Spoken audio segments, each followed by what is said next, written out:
Good morning. Just setting up my camera. It's the first time I've used this one. So hopefully you'll be able to see that. Right.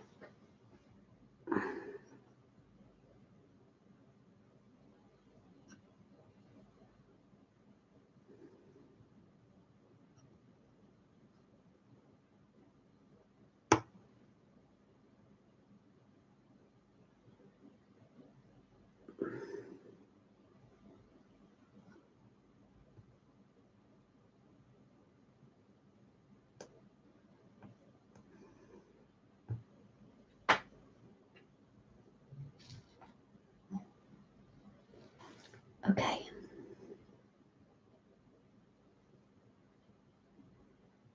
I think that's okay. Right, I'm just going to take you through how I make a bride. It's going to be quite bitty, this video, so it will come in different parts because I take different steps through to make them. So it is a bit bitty, but I'll do my best. Okay, so I'm going to start with the base.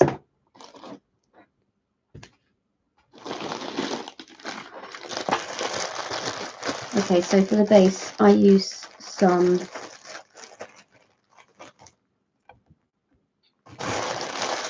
scrap clay.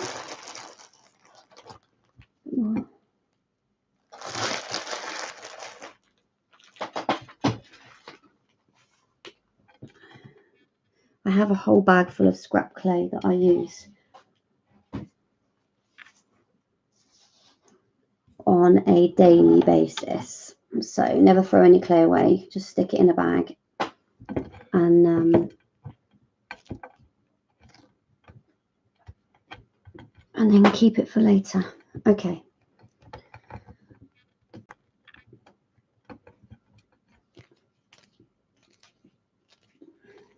Okay, so first of all, I've got like a handful of clay.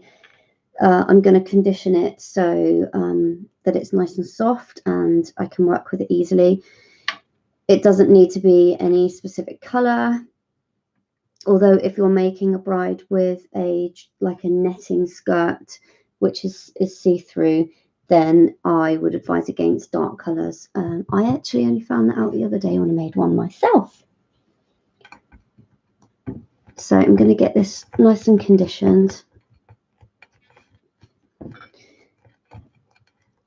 So it's good to know in advance what kind of dress you are making. I'm going to see if I can show you a picture of the dress that I'm making.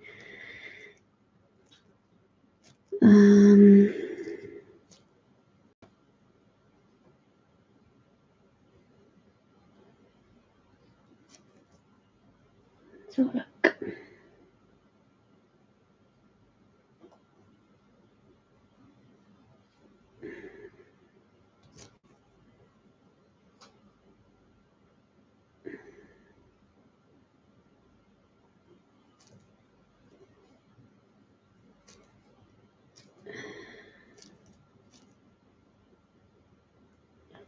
Okay, I'll just make the base for now and I'll have a look in a bit. Okay, so it's quite cold in here and it's quite cold outside, so clay is really affected by different heats. So I'm just gonna roll this out here to. Now this is the way I do it. I am a self-taught kind of make it up as you go along kind of person. So I'm not saying this is the right way. Everybody's got their own little ways of doing stuff. So this is just the way I do it. Okay, so what I do is I roll it out into a little sausage and then I widen the ends so that it's got a base to sit on the ground that you can work on. So there you go. So imagine that that's actually her legs. So a bit. So you've got it like that there. Just put that a bit closer. There you go. So that is all I do to start with. I then put it into the oven and I par bake it. So for about 10 minutes.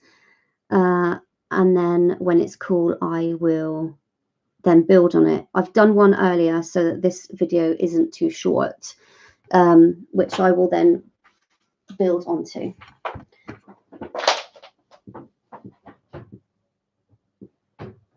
So that's in the oven now.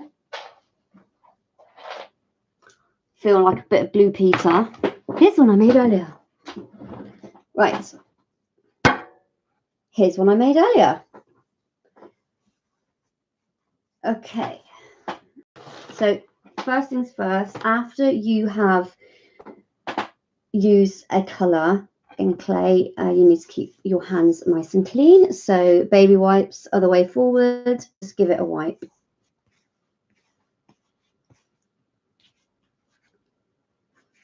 Give your hands a wipe and then get any colour off, because if you start using a lighter colour and your hand is say like there's been black in that what I've just used, then your hands will have black on them, and it will just go onto the lighter colours. So right, so my hands are nice and dry now. So what I'm going to do next is I'm going to build on this base, because it's nice and hard. It's been in the oven. It's been par baked. You can bake polymer clay as many times as you like. It's as long as you don't go over the temperature that it states. So Fimo, for example, which is what I use. I use Fimo Professional, and I will put a link in the description. Fimo is 110 degrees centigrade. So you can bake it for as many times as you like, as long as you don't go over the 110 degrees centigrade. So make sure you've got a thermometer in your oven, because it is very specific. If you go over that, it does start to burn and discolor. Trust me, I've done it lots of times. But you can bake it. I mean, my models get baked sometimes 4 or 5 times during the process. So I just keep my oven on at 110, and I don't play with the temperature gauge at all once it's got to that point. So anyway, so here we are. I've done the base. This has been in for a par bake. It's nice and cold now. And now what I'm going to do is I'm going to build the torso, the chest and the neck. So I'm going to use,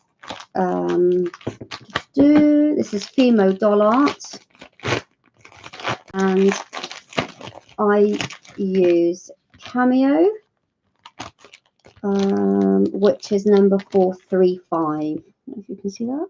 Can you see that? I don't know if that's, anyway, 435. Cameo 435. Right, so take a chunk. And again, I need to condition it. It's really cold in here. I've been out this morning, so I haven't warmed this room up yet.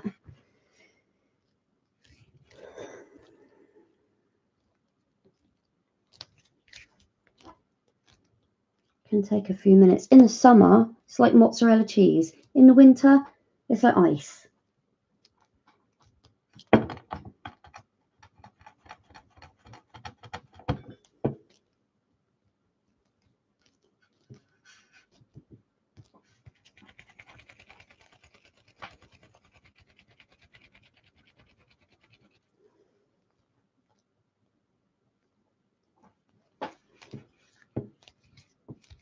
Get this going.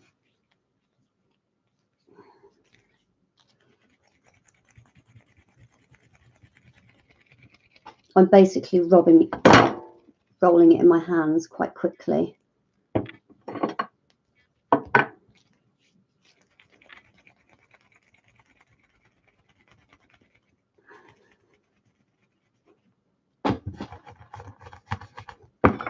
My hands are freezing this morning.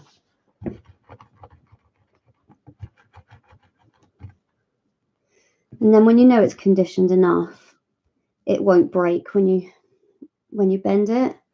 See, that's not anywhere near conditioned enough. So keep your hands nice and clean, no fluff on them. If you get fluff in the clay, you can get it out. I will show you how I do it when I get to that point. I'll show you. I'll share with you as many of my little tricks and tips that I have, which I've managed to pick up along the way somewhere. So it's starting to. If you're watching and you can't see what I'm doing, just pop me a chat message, because I've not done this before, so I don't actually know how good the camera angle is. You should be able to. It's still splitting, so basically just keep rolling with it, and then, no pun intended. So that's starting to. Who needs to work out when you're rolling clay in your hands?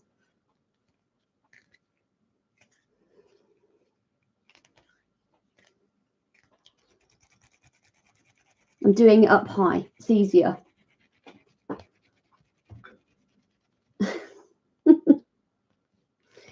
Right, that's nearly done. Just.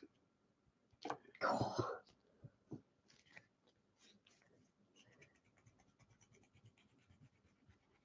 Right. I'm going with that. It's not quite ready, but I'm going with it anyway. Just because I don't want to bore you all. Okay, right. So what I'm doing on the base is I'm painting a layer of liquid Fimo, which is, can you see that? Liquid Fimo, great stuff. You can also use liquid Sculpey, or Bacon Bond. I used to use Bacon Bond, but I use mainly Fimo now, so I've stuck with this. It's quite good, actually. It's quite a good product. You can use it for loads of different stuff. So yeah, so I put a little, just a layer of it. It bonds it together. Like when you add a raw clay to a baked clay, you need to somehow bond it together. Otherwise, it doesn't stick, and it will come apart in the post, or even when you're baking it. So it's always good to bond it properly. Right, so that's that done. I'm just going to roll this into a kind of like thick sausage. So you can see it's nice and smooth. A couple of bits. So basically, you need to keep rolling it until you've got. It's like dough. You've got to keep rolling it in your hands until you've got no creases.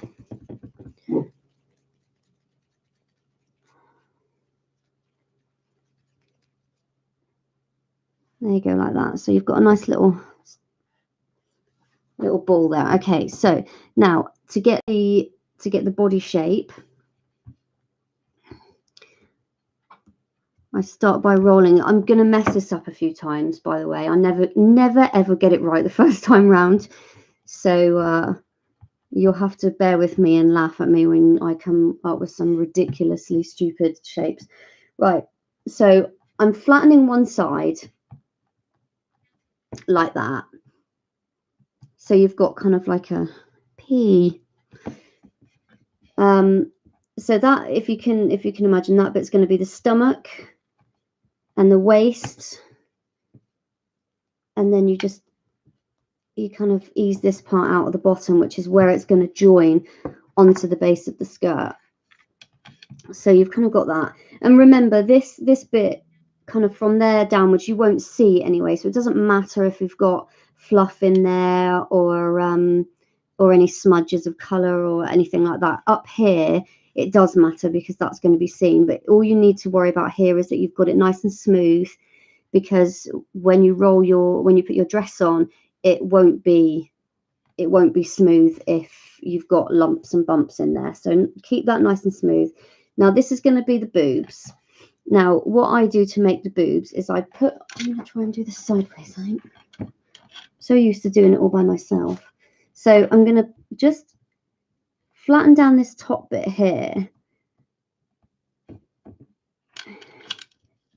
It's a bit high. She's got very high boobies, this one.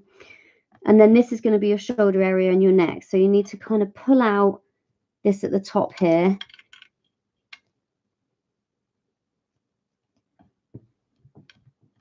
So you've got like a neck.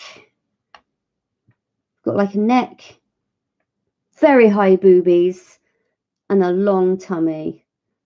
She's definitely got rather high boobs going on there. So we'll sort that out in a second. Okay, so that's the basic shape, isn't it?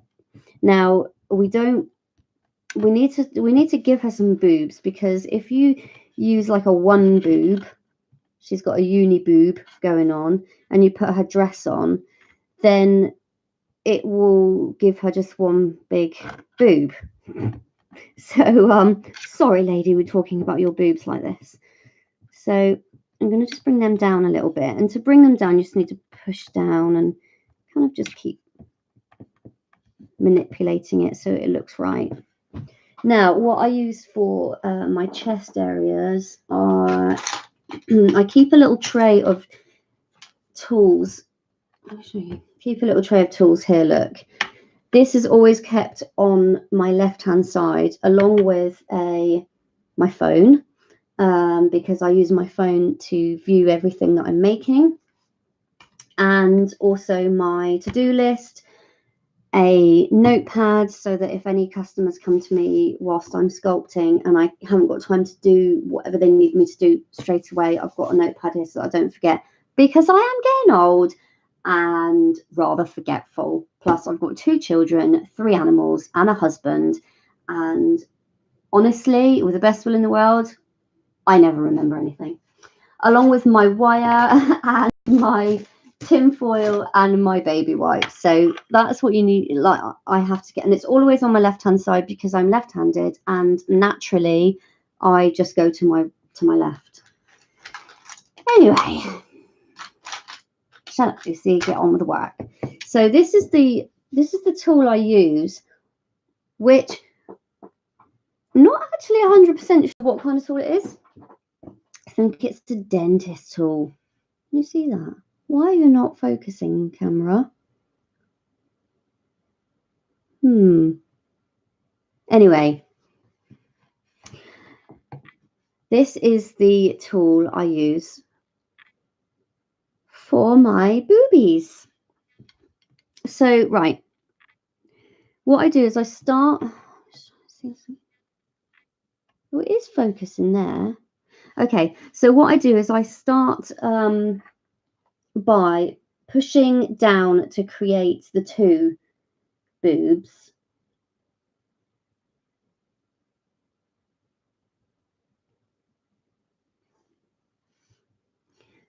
And I'm quite firm with it so that it brings down. You have to be quite firm.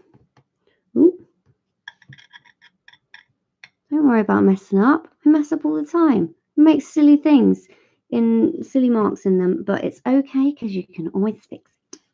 Anyway, so we push down here to split the chest. Now, what I do now is, I'm trying to make sure that I do this so that you can see, but if you can't see, please drop me a message and tell me to turn it or whatever. Right, so it's got the 2 bits now, 2 boobs, which I've lowered a bit by pushing. She's got a bit of a shelf going on. Actually, she really does have a bit of a shelf going on. Not sure I'd be that embarrassed about those if I had those myself.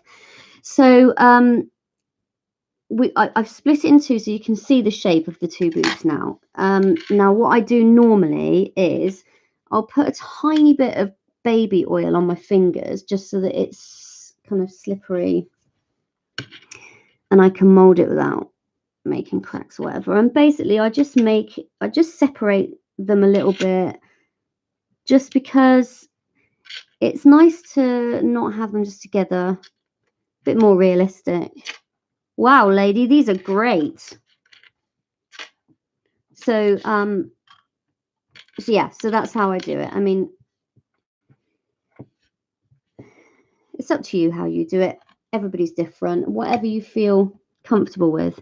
So there you go. You've got like a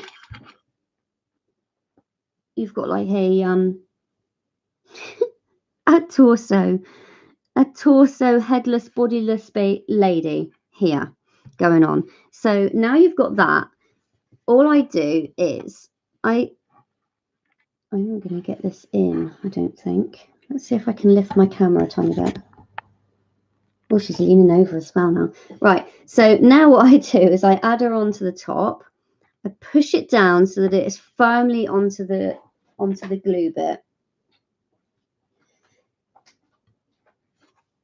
And then I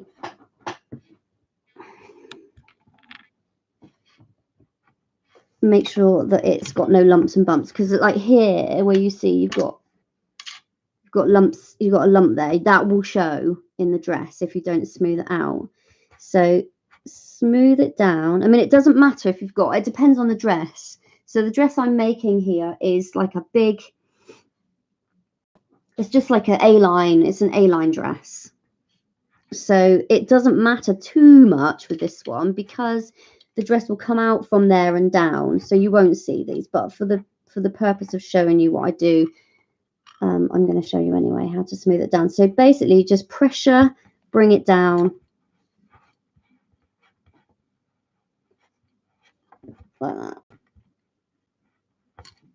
So you've got pressure on it and then you just bring it down. I use baby oil. Try not to use too much because it can make it really sticky, but I do use baby oil for smoothing because it works really well. Okay, so now you've got, can you see that? There you are. It does look really odd, but trust yourself because it's not going to look like that when it's done. Right, now what I do now is I will put wire through. I put wire through the body to stop it, A, from falling over in the oven, because it will. Or no, some people can do, like I know some clay artists who can make the entire bride in raw clay and it looks amazing at the end. I can't because, well, it would just look drunk if I did that. So this is how I do it, but there are plenty of other people that do it very differently, and I just don't know how they do it. I really don't, but this is how I do it. So anyway, I'm going to use 16 gauge, I think it's 16 gauge wire. Did have my husband stole these from me yesterday. I actually looked around then and thought, I wonder if he's even brought them back. Anyway, 16 gauge non-tarnish copper wire.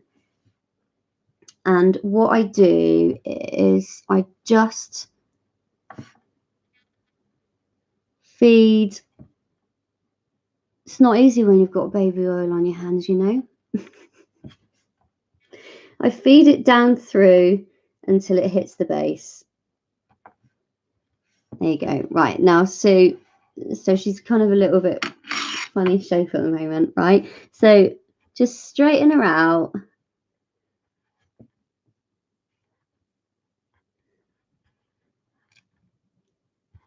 A bit of a, there we are.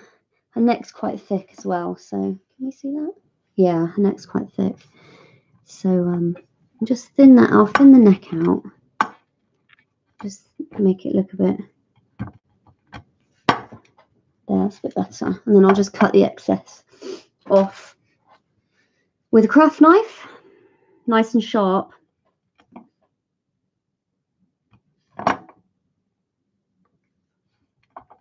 There we are. So I've cut that off. The neck's nice and thin now. Keep the excess skin colour. So there you go. That is, let me just get that focused. That is the second stage. So the first stage, we've got the base being made and in the oven. The second stage is adding the body onto the base, and then I par bake that again before I put the dress on, because when I put the dress on, I do put a lot of pressure on it, because that's just the way I am, to make it into the right shape. So I will do that part 2, I think, so that this isn't too long for you. So I'm going to go bake this, and I'm going to wait for it to cool, and then I will be back in about half an hour.